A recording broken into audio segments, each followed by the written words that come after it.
Does your daily routine leave you lost in a sea of repetition, repetition, repetition?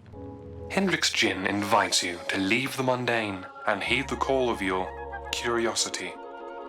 Escape the conventional and embrace the delectable. Welcome to the world of Hendrick's Gin. Oddly infused with rose and cucumber. Undeniably peculiar, utterly delicious.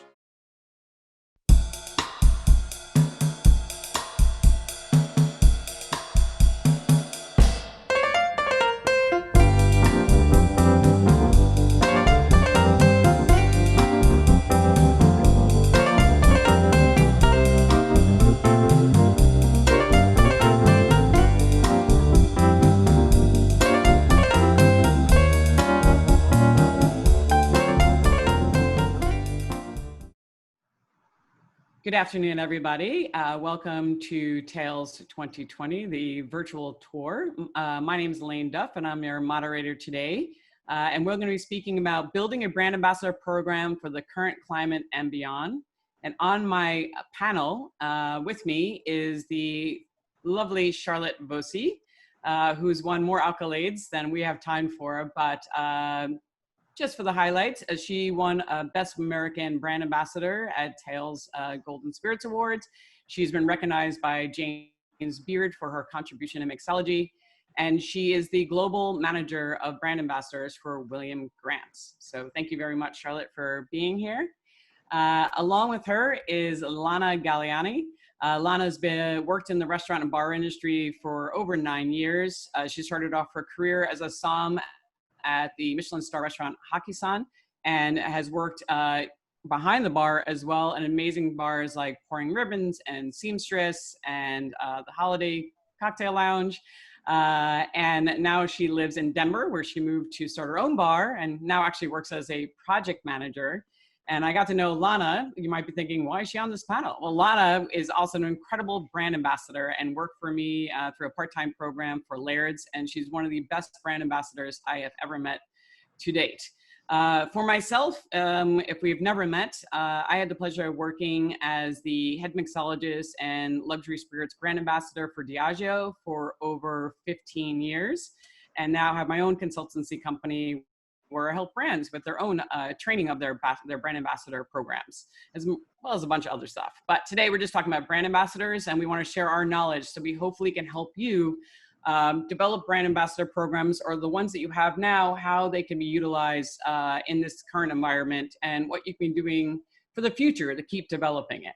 So we're going to start off just by talking about what exactly is the role of a brand ambassador, because there's a lot of notions about what it could be and what it is, but there are many different things. So if you wanted to be a brand ambassador, you might be wondering exactly what it would entail, or if you're looking to hire one, or you have them and you're like, what else should they be doing, or what couldn't they be doing? So a brand ambassador for many is a very, very complex role, because it's not just one thing. A brand ambassador has to be a part-time partier, as well as being a business person, and they have to do it all the time in a responsible way. They're a full-time networker. They're always on and talking to everybody. They're a social media influencer.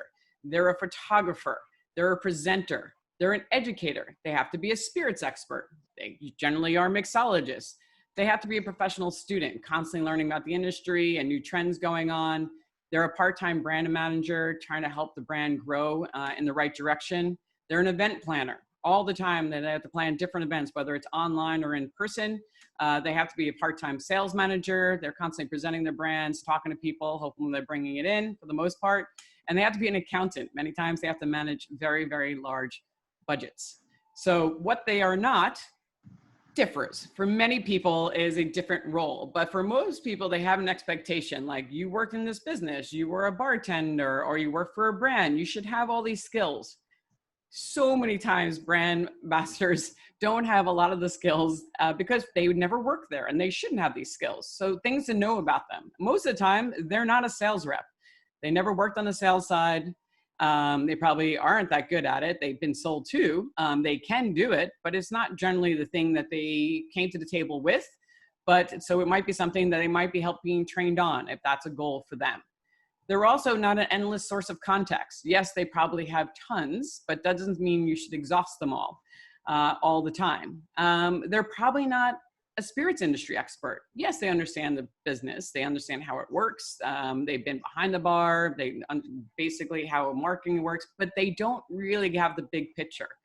Most of us, unless you've been in this business for, over a certain period of time, haven't had the pleasure of working on all sides of the industry, working on marketing, working on distributing, understanding what a brand plan is, understanding why the distributor's selling one product over another. So these are things that they need to be taught, and it will help them be better brand ambassadors. They're also not a bank. So if you have a part-time brand ambassador and you ask them to use their credit card, you got to pay it back pretty quickly because a lot of them only have small credit. A legal expert. So you need to teach them what's legal and what's not, because why would they know this beforehand? A social media expert. Yes, they have an Instagram account. They probably have a TikTok account and they have a Facebook account, but doesn't mean that they're an expert on how exactly it should be executed. So this is training that they're going to need. A computer expert. Just because they have one doesn't mean you actually know how to use PowerPoint or Excel. So these are things they might need trained on, or maybe not ask for them at all. Just say, send it to me in a Word document. They'll get it. You'll get the information you need much faster. A person with no life, they have to have a balance. They have a personal life, so you have to make sure they don't get burnt out by allowing them some downtime. They're generally not off-premise experts. They probably never worked in the off-premise, and the only time they've been in it is to go buy some stuff for their own home bar. So these are things that they're going to need to be taught if you want them to be focusing on that.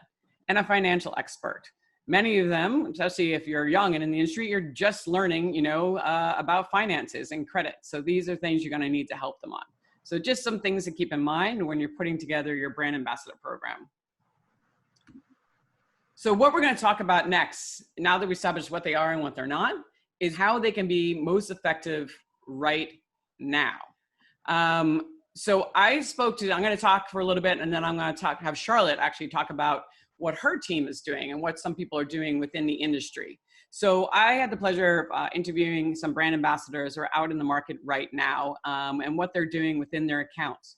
Because even though the market is very different, as we all know, and a lot of accounts are closed, that doesn't mean you can't be still continuing to help accounts. And there are so many things that you can do to keep building your brand, because people are going to remember who was there for them and who wasn't. So we'll just start with some things when I was asking people what they were doing. So account maintenance. If you have a brands or accounts that are open right now, they need support. As we know, they're not doing half the business that they were before, or a quarter of it. So you can go by and pick up cocktails and purchase them. You can provide morale. A lot of times people just need somebody to talk to, and they need a pep talk to let them know they're not alone. Meals, you can go from one account, purchase meals at that account, and bring them to another, so you can help them, support them. Provide a platform. Maybe it's your Instagram Live or your Facebook Live, allowing them to tell their stories, provide education, and things of that nature, giving them jobs to do, and helping them earn money during this time. Open new accounts. You'd be surprised how many new bars are open. So they can be out there paying attention to which new bars are open and helping them, with R&D by dropping off samples and things of that, things like that will help the bar get on its feet sooner than later. And driving sales to e-commerce platforms via online classes. A lot of off-premise accounts right now have online platforms. They need content. And you could be providing online content to them that can help drive sales within their stores. So that's what you can be doing within and for accounts. Also, I'm going to talk about what we can do for the brand itself and how they still can be contributing in such a vital way right now. So Charlotte? Yeah, thanks, Elayne. And I think in this particular context, it really comes down to understanding why you have ambassadors in the first place, what their role is, what their scope of work is, and really what the objective of their work is and their activity. So everything that you've mentioned before, completely agree with, right? Brand ambassadors can still be impactful in the accounts. And the same is true just for ongoing brand activity. So, for example, one of the things that ambassadors with my team at William Grant & Sons have been really busy with since lockdown is PR and press opportunities. Some of them they're creating themselves by proactively putting out content on social media, But one thing that we've actually found through our PR agencies is that a lot of media networks, whether it's print magazines, online, even TV stations, are asking for content. Especially when lockdown started, a lot of their crews weren't able to get out and about. And even if they were, there was no one out and about to interview. So what they ended up doing was coming to us and saying, you know, do you have any content?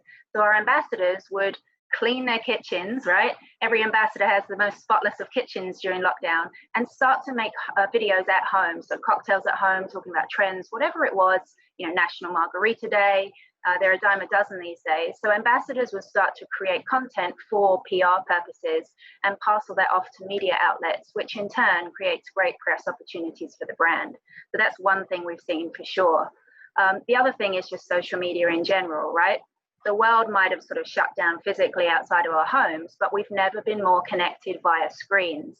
And if your ambassador is in place to spread brand love or awareness or tell stories or educate about your category, your brand, they can still do that via their social media platforms. So that outlet has been a godsend, really, to keep ambassadors not just busy, but to keep the brand relevant and on the radar of your major audiences. There's still a massive opportunity, right, to support the trade. You mentioned morale before, Elayne. This is the hardest year, I think, you know, talking to bars and bartenders myself, this is the hardest thing they've ever been through. And in good times, ambassadors are always there to sort of throw parties, have events, keep the morale up high. It's never been needed more than this year. And yes, they need to do it in a different way, but being there for bartenders, whether that's simply conversations or visiting them at counts, like you said, is really, really important. And in a similar way, this is a good time to sort of knuckle down and get some education or extra training under our belts, whether that's for distributors or sales teams, other internal teams, agencies. It's really sort of making the most of the extra time we have and the channels that were still open to us, so that ambassadors can still be doing good work for the brand. Yeah, absolutely. I was going to say, training distributors right now, I've done a few, and they're actually paying attention because they need brands they want to be able to sell. Even though they're offline, they basically are paying attention. But it's a great time to kind of reconnect with them. And they need the moral support too. I think they need to know they're not out there alone. All right. So let's talk about how to hire the right BA for you.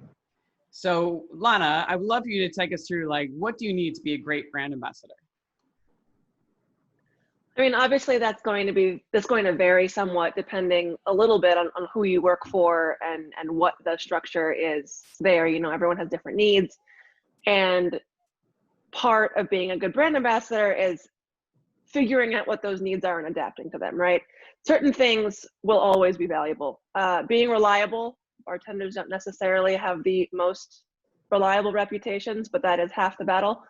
That'll go a very long way.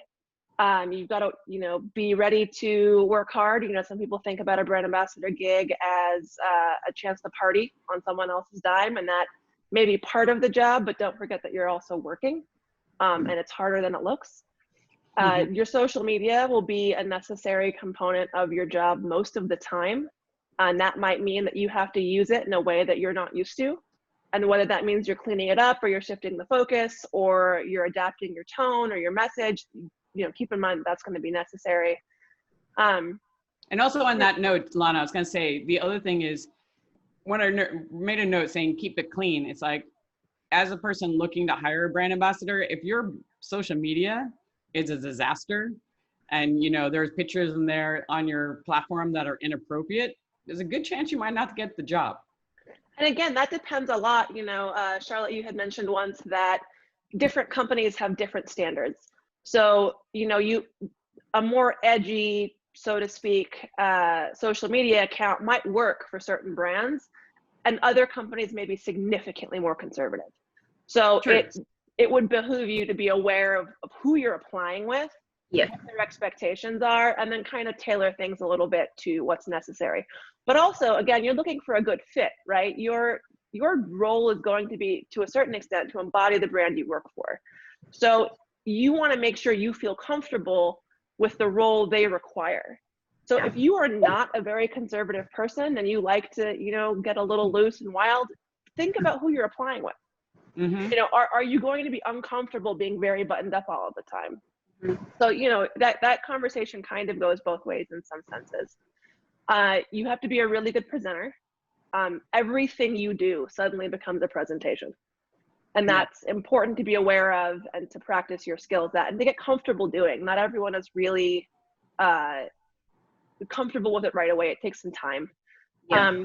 And then being proactive, especially with part-time work, you are sort of left to your own devices. There's not someone looking over your shoulder all the time. There's not someone checking in on you. You have to be ready to take the reins of the job, figure out what needs to get done, do those things, and then check in backwards. You know, be like, here's what I'm doing. Does this work for you? Are these the right things? Is this what you were looking for? And that's going to get you a lot more results than waiting for someone to come and tell you, here's what we expect. Absolutely. And then in terms of the interview, you know, a lot of this you would think goes without saying, but you would be surprised. Dress the part, again, know a little bit about what the brand expects in terms of their norms and standards and dress appropriately for that. Do some homework so that you look like you know what you're talking about, you care about the company itself. You're not just showing up looking for any brand gig. You know, they want to know that their category, their company, their product is particularly meaningful to you. And then it helps a lot if you show that you understand the category itself and the competition you're going to be, the competitive environment you're working in. That really is impressive, I think, to a brand to realize that you've done all this thinking and you're ready to operate. Absolutely. Thanks, Lana. So Charlotte, what should you be looking for in your brand ambassador when you're hiring them? So these are some of the things that we look for from William Grant & Sons perspective, and I think it's probably very similar across the board. And it all starts with an engaging personality, right? As Lana's mentioned, brand ambassadors are all about bringing brands to life, embodying the brand, making that connection in real life about what the brand is, what it stands for. So the personality of the brand ambassador needs to be engaging, needs to be compelling, needs to be able to connect with people so that they find you interesting and they remember what you've said. So that's probably the priority. And that's something that, as we know, you can't teach, right? Some people have it and some people don't. So it's really important. We structure our interview process to hone in on exactly this. You know, we'll bring people in to give a live presentation and ask them to present on something that they're passionate about. It doesn't necessarily have to be the brand or the category they're interviewing for, but we want to see that passion. We want to feel it. We want to understand if they've got the power to connect with people. So that's first and foremost. Brand embodiment, I've mentioned, Lana's mentioned as well. Values need to be aligned, right? Who you are, what you believe in, how you conduct yourself needs to align with the brand so that it is a good natural match, so that you don't feel ingenuine or disgenuine or inauthentic when you're embodying this brand. It has to work both ways. Passion for the category, absolutely. You can't, I think best ambassador practice is when you truly understand the category at large and are able to have respect for it and talk about the category and then how your brand fits into the category. It's not just blinkers on that your brand exists in a silo. Bartenders like to learn about categories at large, in fact, the whole of the spirits industry. So the more you know, the better you'll be. We look for self-starters, right? This is a tremendous opportunity. The role of the brand ambassador is a wonderful job. To get the most out of it, you need to be organized. You need to be a self-starter so that you can be very proactive, again, that word, and go out there and look for opportunities and get things done. So that's a really important part. And then social media, listen, it's ever more important, right? Whether you love it or hate it. And it's not necessarily the person with the most followers gets the job. No, absolutely not, because that is something we can teach and train. There are strategies in place to grow your following, and brands may or may not be in a position to help with that. But we do need people who are either willing to get their arms around social media or are already savvy with it, because it's increasingly important. And especially this year, right? It's been a lifeline for ambassadors to continue their work. And then we'll say it again, engaging personality. It's really so important. We put it down twice. Sorry, but I realized I put that in there twice. No, and so yeah, no, it really is important, especially now in this year. It's like being engaging on social media and being engaging in this platform is not easy. And a lot of people, it doesn't translate, you know, they're better in person. So these are things that you really have to look for them to embody. And if you are, as a brand ambassador right now, these are things you really need to practice, you know, like just getting better at it. And the more you do it, it really is the better you get at it. So I just recommend doing it all the time. Even if it's just like putting in your own stories and then hiding them. I do that all the time. You should see how many videos I've never seen the light of day. But also be honest, if you're looking for, you know, every brand ambassador, these are more traditional roles of brand ambassadors, and then, you know, about building the brand and embodying it. But if you're looking for a sales, a lot of people are just looking, I just want somebody to gain sales and to build my brand. Your needs might be different. You might not need the person who used to be the bartender. You might just want the person that, you know, has a little bit of sales ground. They used to work in retail. You know, they're just good at talking to people and engaging with them, and their job is just to sell. It's a different, there's different worlds within our industry. And so there's like the cocktail industry world, and then there's the regular bars, right? Which is a lot of the bars out there. And those people sometimes need a different person talking to them. They don't sometimes care about whiskey. It's just, does your brand sell, and is anybody coming to come buy it from you? So, but you have to be honest, and you have to know that's what you want from that person. If you can get somebody to do all of it, then you probably got the perfect package. So, and they do exist out there in the industry. All right, so how do you find the right candidate? So you are, you know, you can post on social media, obviously, through the obvious channels. You can tap into your current brand ambassadors to ask them if they have people that they recommend, because they know exactly how your company works. Ask bartenders or owners if they've met other brand ambassadors, or if they have people working for them. Obviously, they probably won't want to give up the people working for them, but they might have met other brand ambassadors from other companies. Not that I engage in stealing other brand ambassadors, but maybe they just know, hey, this person's pretty great. So it's always good having the conversation. Obviously, LinkedIn. Obviously, if you have the money, having a recruiter out there. But also, Cheryl, you brought up something that was really interesting, and I think it's true, especially when you're looking for more diverse people, that you should be looking outside. So you mentioned, I think, the theater industry. Yeah, and again, it goes back to what's the priority in this candidate that you're looking for, right? And if it is the ability to connect with people and be engaging and present well on stage, then maybe you are looking for someone with a theatrical background. Why not? That could be a good place to start, and then you teach the rest, right? But if you need someone who is inside and out credible with mixology, then you probably are going to go to the bar industry and find someone with that knowledge. So it comes down to your priorities. And then just to steal your next point here about baristas, I remember years ago, Ryan McGarrian telling me that he would always kind of poach from Starbucks. He would go into a Starbucks and see like these quick, methodical, mise en place savvy baristas just pumping out coffees, like intricate, specific orders, like without missing a heartbeat. And it's based, you know, two-handed coffee making, and it was basically like bartender ready. So you thinking outside of the box, you're right, can lead you to a more diverse candidate pool, and also bringing in skills that are really useful in this role.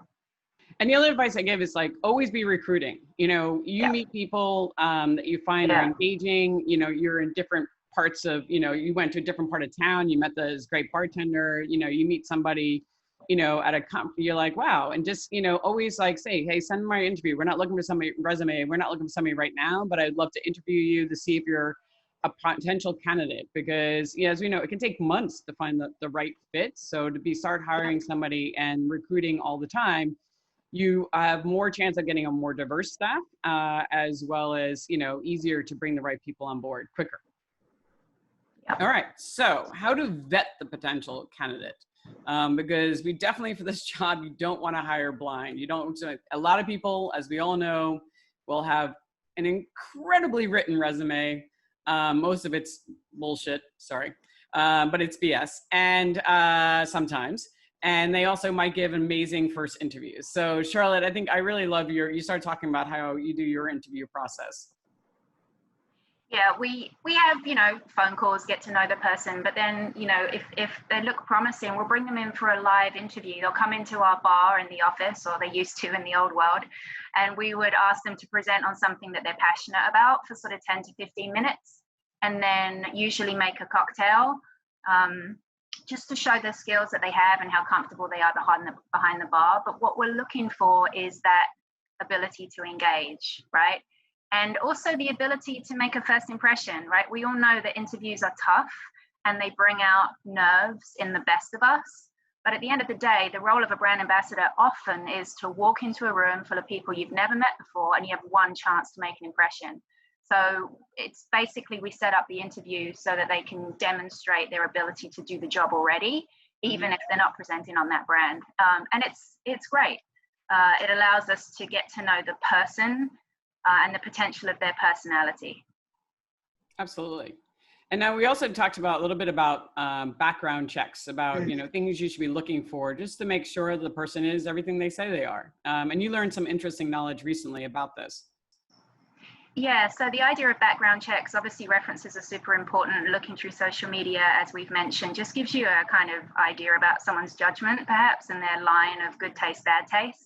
And then when it comes to criminal records, so I was tuning into the Gimme Brown seminars a few weeks ago, hosted by Ashton Berry, and I started to learn something really important, that, you know, in society, especially in America at the moment, the criminal justice system, or the legal system, is inherently stacked against people of color.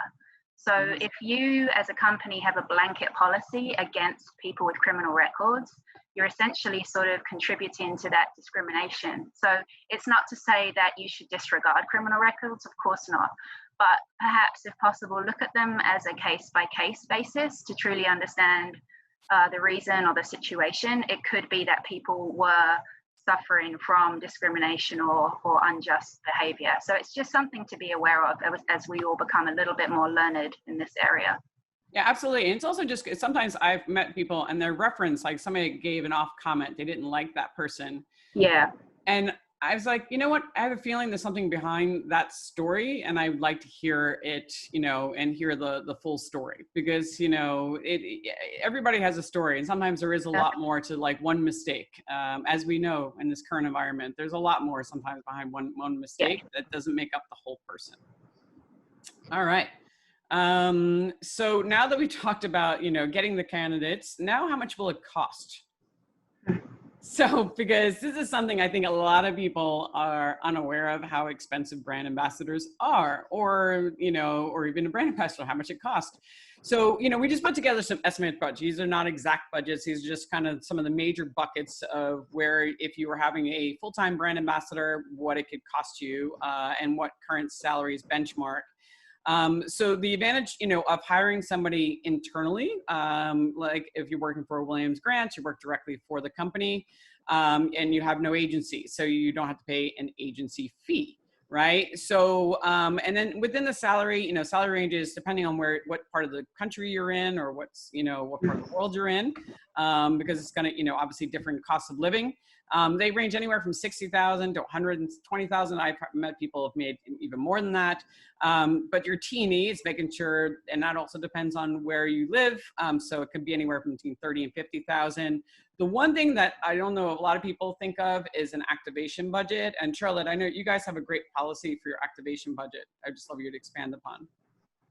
Yeah, and this is obviously, you know, something you can choose to do or not, but this is all about giving ambassadors some money to play with so that they can actually trial out some of their ideas, right? Sometimes the biggest programs come from the smallest of ideas, and those come from ambassadors. So this could be, it's above and beyond regular T&E, so it's not travel and food and drink. This is, you know, could be a collaboration to brand some bottles for an event. It could be a bartender trip somewhere. It could be, you know, t-shirts, who knows? It's a little bit of space for people to have the freedom to win with some of their own ideas, but it's also important that there's a little bit of discretion here, so that it's okay for ambassadors to try things that maybe don't work as well, because that's how they'll learn. And also you give them parameters, right? You tell them like what the brand strategy is, you know, so they understand what might fit within that brand strategy. Yes, absolutely. Yeah, that's a really important part of this, of course. Yeah, no, a lot of people they forget that. Like the brand ambassador needs the full picture in order to be able to make that decision in the right way. So it's not just a brand training. You have to actually, what is the goal of the brand? What is the strategy? What is our vision? Is just important as like knowing what botanicals might be in the gin. So those things aren't, and also the fact that this also speeds up the process. It's really frustrating if you are on the street and you have great ideas and you know this is a good concept, and then you have to constantly go to somebody else to ask them for approval to get this done. And that person, you are the lowest person on their list. They're like, they have to make some giant presentation, you know, they have other pressures that are happening. And, you know, this event's happening next week and they don't get back to you for a week. So it's like giving them that autonomy to make a decision makes them look more powerful to a bar or an account. So they're like, this is the person I can work with, makes them better partners overall. Yeah. So I think that is a great thing. So we also just put in there, so if you were to work with an agency, because a lot of people don't have internal systems in place where they have an HR department that can handle all the new staff or the payroll department. So there is an advantage of working with an agency, but there's also a fee. They usually charge you anywhere from 15 to 20%, which can add on anywhere from 40 to 100,000, you know, onto your brand, into $500,000 onto your brand ambassador program as a whole. There are obviously benefits in the fact that they are handling all your all your PR, I keep saying this wrong, your payroll and your expenses and the reporting. There's also a disadvantage and advantage for a brand ambassador working for an agency versus just working directly for the brand. When you work for an agency, the advantage is there's kind of a layer of protection between you and the brand. Like, so sometimes brand people want crazy things and your agency is able to kind of be like, no, I don't think this is a good fit. And let me, like, you know, we're managing them, or there's just another layer there that you don't have to always do everything. It's like, no, we have other people. There might be more staff within the agency. They can handle some of the more menial tasks that maybe if you work directly with the brand, you would have to do yourself. But there's also a disadvantage. You're also cut off from the brand team. So you're not like at the table all the time for like brand planning meetings. Like, what would you think an advantage for working directly for the brand, Charlotte, is? Yeah, I mean, I think being fully integrated into the brand team gives you that comprehensive knowledge of what the brand strategy is, keeps you in contact with challenges, with objectives, aspirations of the brand. It's the bigger picture, right? As you said before, which helps guide the smaller decisions every day. There's also just a feeling of being valued and being part of a larger team, like a common goal, which a lot of people like. And I think it's fair to say that it often feels a bit more secure, perhaps for the longer term, if you are employed by a company, especially, again, speaking in my experience, when you look at a company like William Grant, still family owned, the brands are ours. You know, it's likely that the company's going nowhere, the brands aren't going anywhere. You know, this is something that we're in for the long haul, and being part of that whole system, I think, is reassuring for a brand ambassador. Absolutely. Lana, any disadvantage to working for a brand for an agency? You worked for an agency. I've done both. It can depend, like you were saying. I think it's important to feel like you're in the room, and working for a brand directly can be both more educational and more efficient. You know, if you have a question or you need to know something, you can go directly to the decision maker or directly to the person with the information. And it can also give you more leverage. I think the contacts you make can be more valuable when it's time to move laterally or up or in any direction. You've made slightly more valuable relationships, I think. But working for an agency, again, that layer of protection can be useful. It does, however, sometimes provide a point of conflict.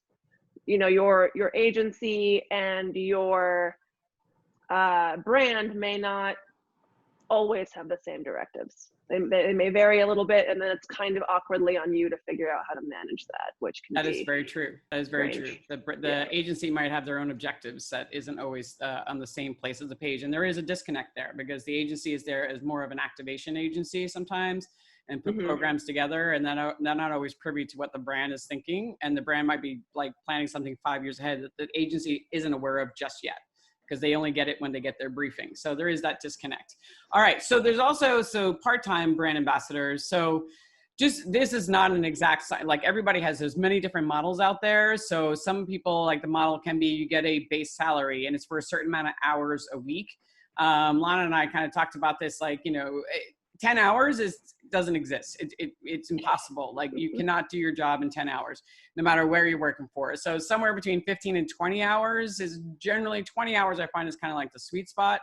The major rule is make sure the amount of time you're asking for them is also, we're going to break it down in an evening, but is worth a bar shift. Like what they would be making, even in this current environment, there's still bar shifts happening. out there that it's worth, them taking a night off for. Because if you want them to be a little more invested, they're probably gonna have to cut their shifts down from 4 or 5 times a week to like 3 times a week, depending on their role. So you have to make sure it's worth their while.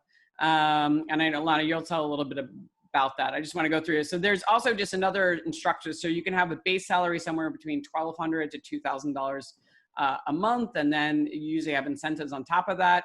Some people just have a full incentive budget. So they get a certain amount of money per week, and then they're paid to open up new accounts. I find that one to be, if the money is the right way. I've talked to a lot of brand ambassadors, the one they prefer, because opening a new account and getting a menu placement could mean an extra like $300 on top of their weekly pay, which is a nice deal.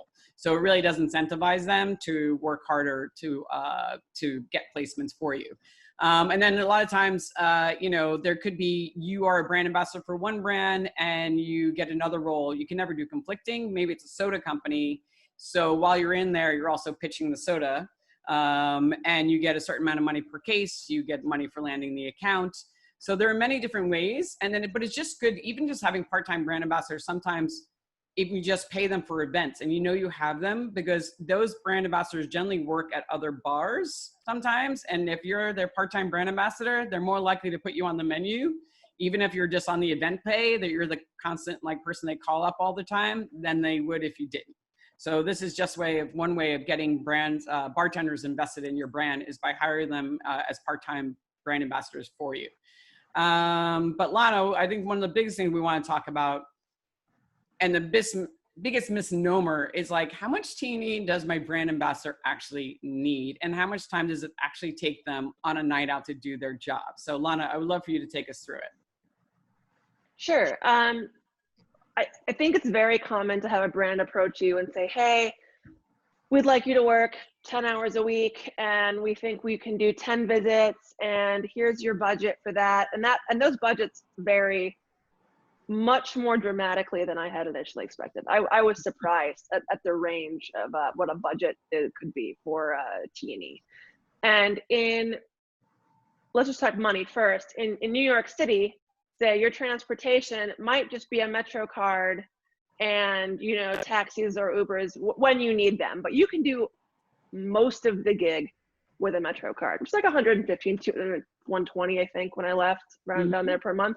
Not a lot. And if you live in a city, so when I moved to Denver, for example, I didn't realize until I started, having to visit accounts, there's no Metro that goes anywhere useful. You're not riding the bus that comes every half hour if you're lucky. Everything is Ubers and Lyfts, and that's, it's a minimum of $11 to get anywhere. Everything's a 10 to 15 minute ride. And depending, obviously, you can be more efficient in how you stack your night and do things in a row or pick a street or a neighborhood and try and cut down on your travel, but you can't get around it. There's just no. So you need to be aware of how much of your T&E is actually going to T. And do you have enough left for the actual expenses of the visits and accounts that you're going to be seeing, So a smart thing to do when you get the ask, which is here's your number of visits per week and your budget, is break it out. Look at how much time it's going to take you in each account. You're probably going to want to spend an hour in each place when you factor in going in, getting seated, ordering a drink, waiting for your moment to chat, having a chat, not looking like you're in a hurry, closing out and leaving. And then you need time to get to the next one. You need time in that next account. Can you really do 10 accounts in 10 hours? Absolutely not. But that's a very common, they assume you can do a number of accounts per the number of hours you're working, and they're just not thinking about all of the additional time costs that go into that. And then, break your budget out. How much does each visit cost you in transportation alone? Is $20 enough for your drink and your tip? Are you expected to buy drinks for anyone else at the bar? Are you expected to be able to buy the bartender a cocktail? Are you able to spend money on food? When you're out 5 account visits a night, and you're trying to be responsible, where does that come from? How much can you allocate to that? And not everyone will tell you right away that, yes, you can spend money on food. This percentage should go to transportation. You really have to work that out yourself. And that'll tell you pretty quickly whether or not the budget and time you've been asked and are being paid for is adequate to the task. And that may have to come back to a conversation where you say, hey, I know this was the initial expectation, but here's how I've broken it down. Here's how many hours are going to this and to that. Here's where my budget is going, and it's just not covering what you need. So either we need to scale back what I'm being asked for, or we need to scale up my resources. Absolutely. And I really appreciate when you did break it down, because it was eye-opening to look at, but also it's like, if you are somebody who owns a brand and looking at brand ambassadors, you need to feed them. They do need to eat in the evening. You need to make sure that is allocated in there. And Lana and I, you talked about it, they're generally more effective sometimes if they have somebody with them. So they're sitting at the bar, order 2 drinks at the bar, and then they get into the conversation with the bartender. They're not out. It's a more natural situation. It is more natural, and it is a lonely job when you're out there bouncing around accounts by yourself all the time. So for morale's sake, it's also nice to have somebody coming out with you. And so, you know, and you're probably buying them a drink as well. And, you know, so these days, I mean, just looking at it, so an evening, 4 to 6 accounts can run, if you're hitting 4 accounts, it can run you anywhere from $165, you know, to $300 in an evening. So, you know, you have to factor that in, and that's just for one night. And going out. So you got to factor that in when you are building your budget. And now these times it can be even different, right, Lana? Oh, for sure. I mean, right now you're not going to be spending the same amount of time in an account because obviously indoor sitting and isn't happening. And also you don't want to spend an hour in close quarters talking to somebody in the same way you did before. So those approaches are different, but you can spend. And it's almost more important for you to be spending more money because you can go to a bar and buy a number of drinks for takeout and take them somewhere else. And that's still a valued approach, and it is appreciated both by the bar you're spending your money at and the bar who's getting presents, without requiring that you try and have these face-to-face conversations that are currently very awkward. So you'd be shifting your resources a bit, and it's important to be prepared for what that's going to look like. Absolutely. So let's talk about also, all right, so we're talking about, we have 2 different roles here. We have part-time and we have full-time. So there's advantages and disadvantages to both. So if you are looking to hire somebody or if you're looking to become a brand ambassador, so the one thing we talked about is, you know, hiring a new brand ambassador, just something to keep in mind, because a lot of times people hire brand new ambassadors and they hire part-time, they expect them to hit the street running. That doesn't happen. I mean, yes, if you have more experience, you're going to get up to date a little bit faster.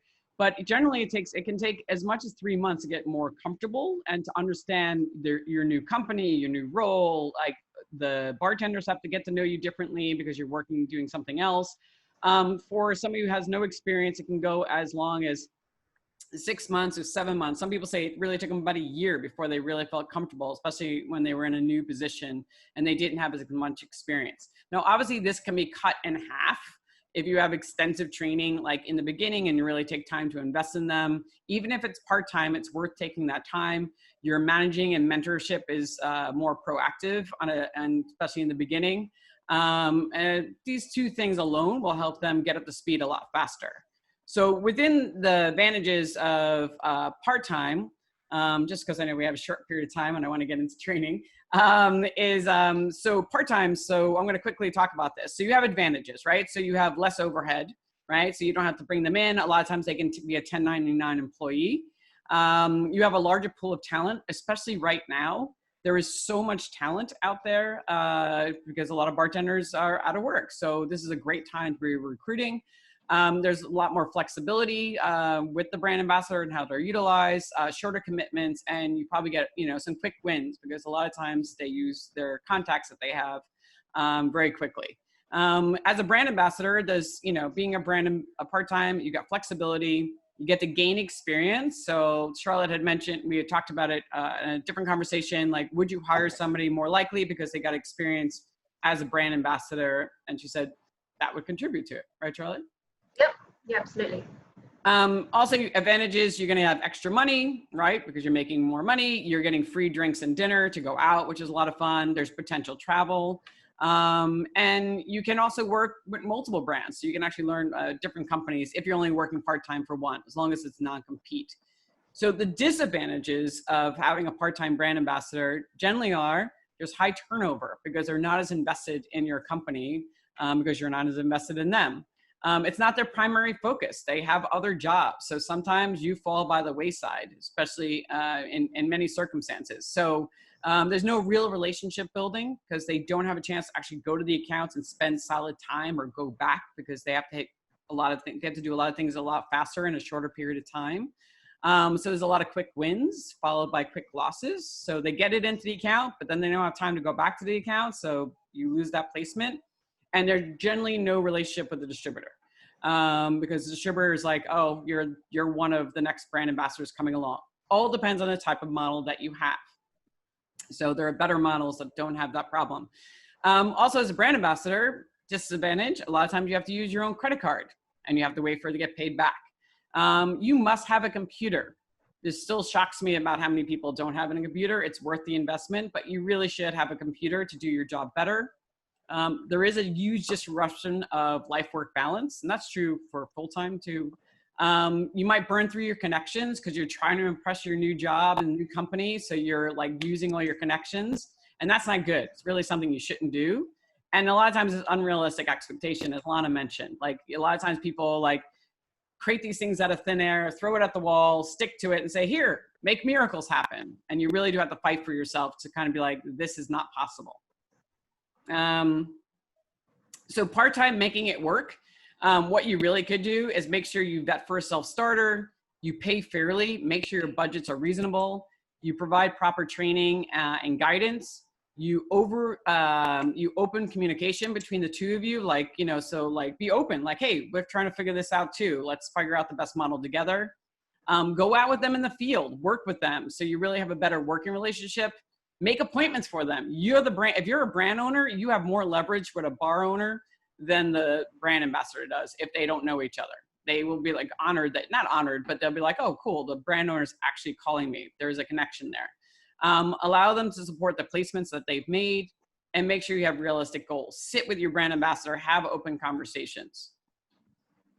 And Lana, I would love for you to talk about this, like a part-time brand ambassador, making it work. Yeah, I mean, obviously, I think as early as possible, it would behoove you to do that breakdown where you look at your time and your budget and your expectations and see if there's a match. Because if there isn't, you can address that early and get some more resources or change your KPIs a little bit. And then that way you don't spend your first month panicking about why you can't accomplish your goals and think they're going to fire you at every second, which is, I think, a very common feeling in that first month, is worrying that nothing is good enough. And then from there, I think it's important one of the things that people don't talk about part-time brand work is that you always have ground to make up. You walk into an account and that manager is like, oh, you're the new part-time guy. Like, great, I'll have you for a couple of months and then somebody else. So overcoming sometimes some reluctance or some hesitation from someone who's used to this revolving door of ambassadors can be a little bit tricky. And you have to put some effort into showing them that, you're serious, you mean to support what you start, you have to prove that you're reliable. And that can take a couple of visits. And sometimes you have to explain that, okay, maybe I can open new accounts and get menu placements, but it's going to take a little more time because I have to establish these relationships in a way that would be easier if you were full-time. Absolutely. But, knowing that going in is going to make you feel better about, knowing that reluctance isn't about you. It's about the structure of the program. And you won't feel bad about it. It's a lot of sales and a lot of presentation work is about dealing with rejection, right? And I think you have to get over that very quickly and learn to not take these things personally, so that you can continue to show up and be present and be adaptable and, approach each task and each account as its own opportunity. Great. I think, and the last part is like, I think one of the biggest thing is making sure you over communicate. Always over communicate everything that you have done, accomplished, what you're planning to do. The worst thing you can do as a brand ambassador, whether full-time or part-time, is let your boss wonder what you're doing. Just let them know. I think people are afraid to go to their bosses for questions because they feel like they ought to know how to do the whole job already. Yeah. And I have found that the reverse is actually true. When I have gone back to my direct reports and said, hey, do you have any advice on this? Hey, here's something I'm struggling with. Hey, when I bring that to them, instead of waiting for them to come to me to ask about it, they're incredibly helpful. Everyone has tons of ideas and strategies and they want you to succeed. So it's actually much more efficient, and they've been more impressed with the fact that I wanted to address the problem proactively than they were upset that I couldn't get the thing done in the first place. Yep, absolutely. So true. Better to over communicate than not communicate at all.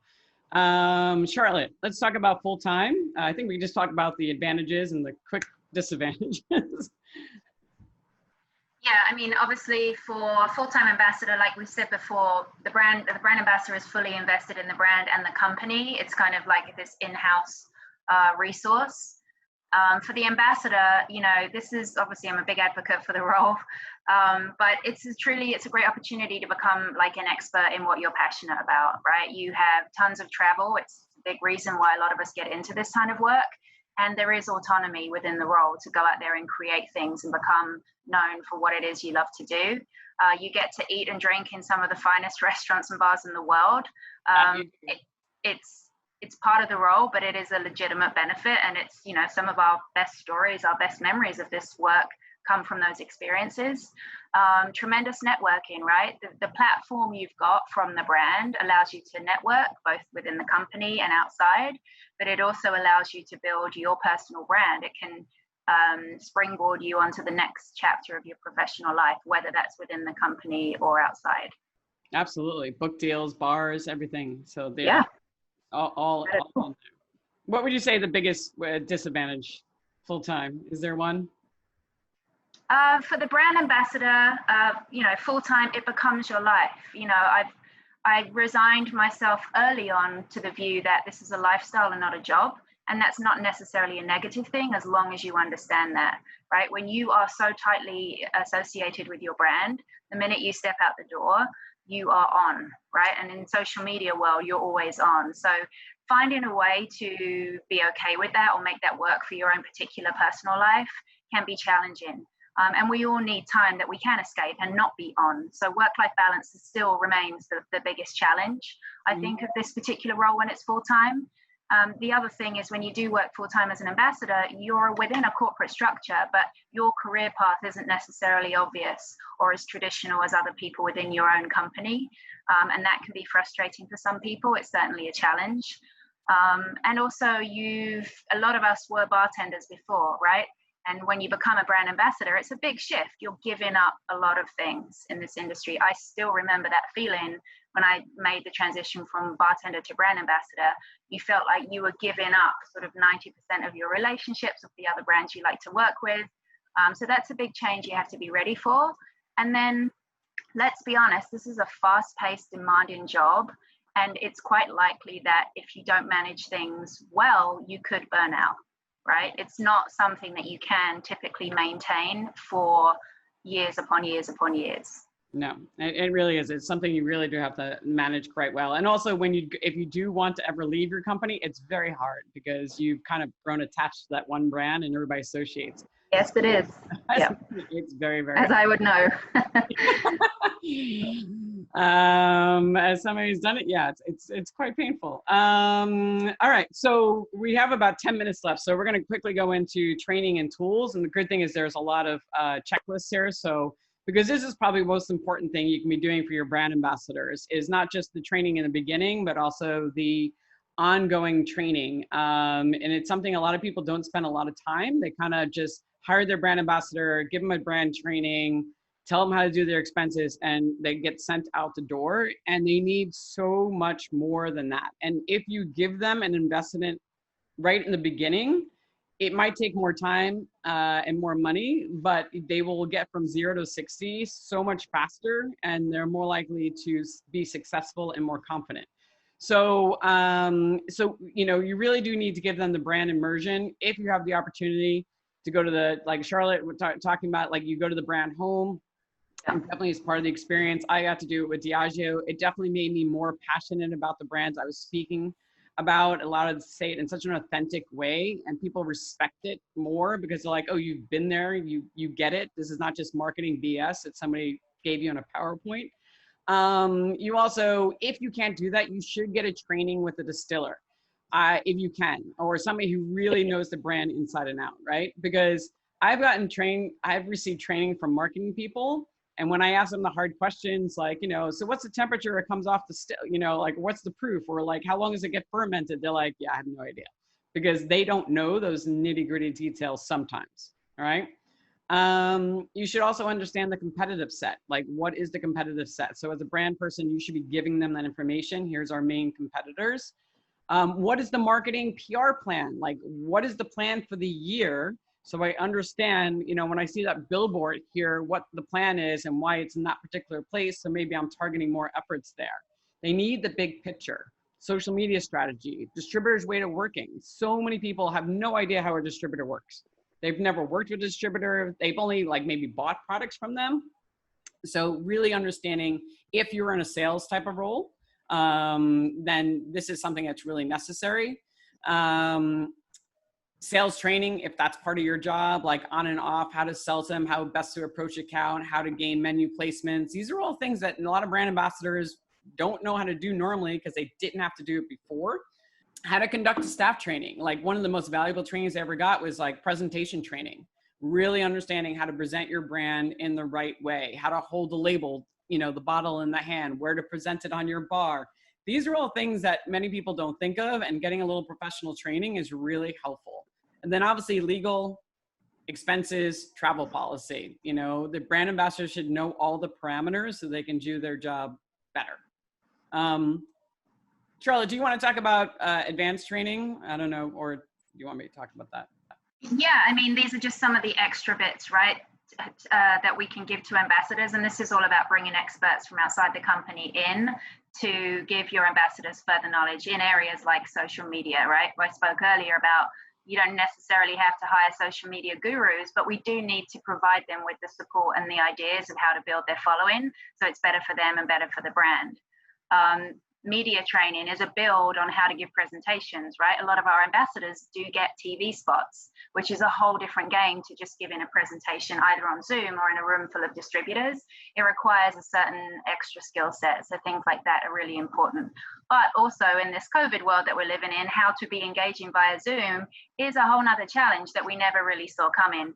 And as someone who is used to giving live presentations, and I'm sure the two of you feel the same way, it's really strange and quite challenging when you don't get the energy in the room feeding back to you, either in a good way or in a way that sort of tells you you need to dial up the energy a little bit.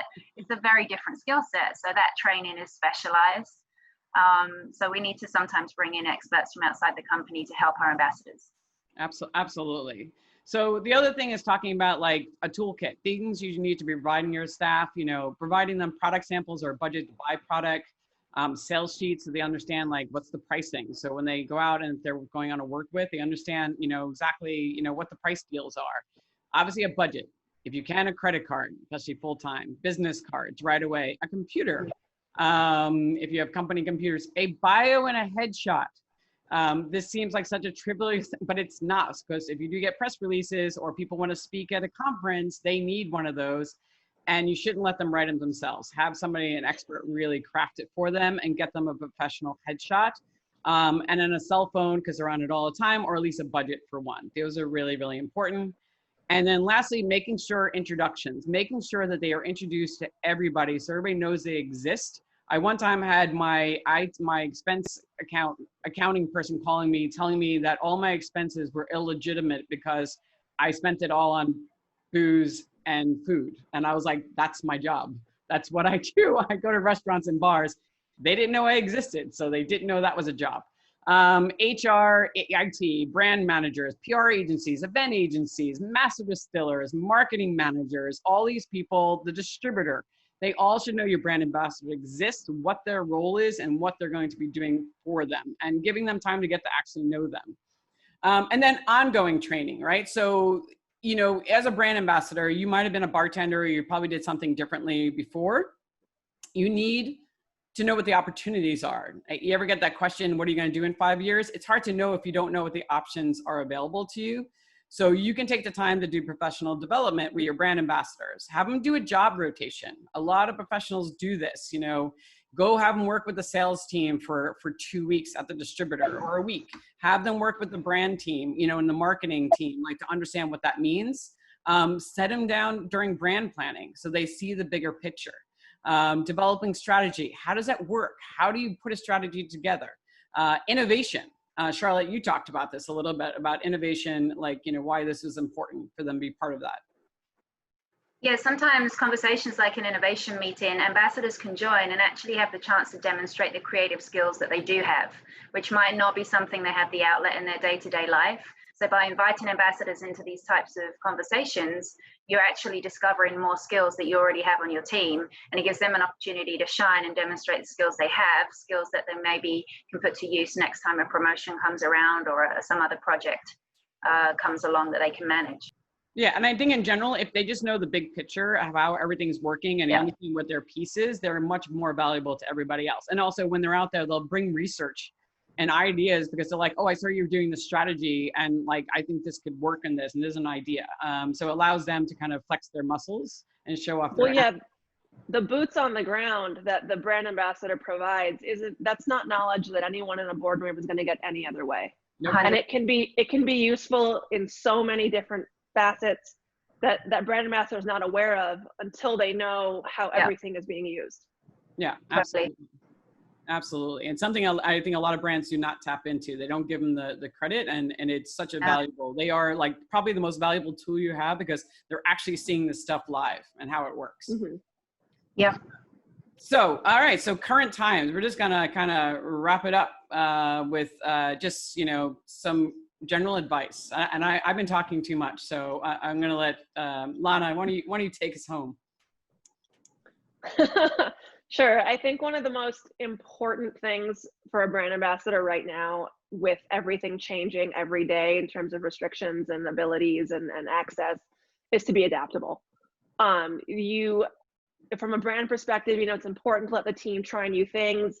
You've got to approach every account and, ask what could be useful, be creative, check in more with your staff, and then as a brand ambassador with the accounts, just people feel secure. Let them know that, their position is good, they're valued, their insights are still important, they're still being effective. And then utilizing their street smarts, like we were just talking about in terms of allowing ambassadors access to meetings and stuff. Their insights and what they're seeing on the street is going to be the most immediate, accurate information you can have about what's going on and what's going to be effective and useful. So make sure you're tapping into that. There should be more communication now than you've ever had before. And be ready to do some brainstorming, to get creative in unusual ways. And as Charlotte and Elayne, you both mentioned, move the platforms to online. Whether that's e-commerce trainings and tastings or Instagram stories, try a bit of everything, and you might be surprised to see what's effective and what's resonating now. I don't think there's any way to anticipate it. You just have to try a bit of everything and see what works for your brand, for your community, for your audience. Charlotte, any advice, last words of advice? Yeah, I think Lana's absolutely right. It's uncertain times, so you've kind of got to keep flexible, be ready for anything, keep positive. Ambassadors need positivity right now, I think. So whatever we can do to help feed that in. And my mantra's just been one day at a time. We don't know what's around the corner, so let's make the most of the time we have. Yeah, and absolutely. Yeah, we don't know what the environment's going to be. And then this is also a great time to do extra training right now, right? Because they have a little more time. So this is a time to help them enhance their skills, maybe do some training that they've been asked to them. Like, hey, what do you want to learn about? Because maybe there's some things that they can be doing right now that they didn't have time for before. Yes. Well, that's the end of our seminar. Thank you so much for joining us. And before we go, I just want to say thank you so much to our sponsor, William Grant, and to Tales of the Cocktail for having us, to my two amazing panelists, Lana Gailani and Charlotte Voisey. Thank you so much for sharing your own knowledge and your insight. And for those of you looking for more information on how to better train your brand ambassadors, or if you are a brand ambassador and you'd like more intel on how to grow in your role, you can head to my website at duffontherocks.com. Click on the tab that says Beverage BA Academy. Sign up and you'll receive a lot of great free intel, as well as find out about my online Brand Ambassador Training Academy. Until then, I hope you stay safe, and I look forward to seeing you all in person for a cocktail real soon. Take care, everybody.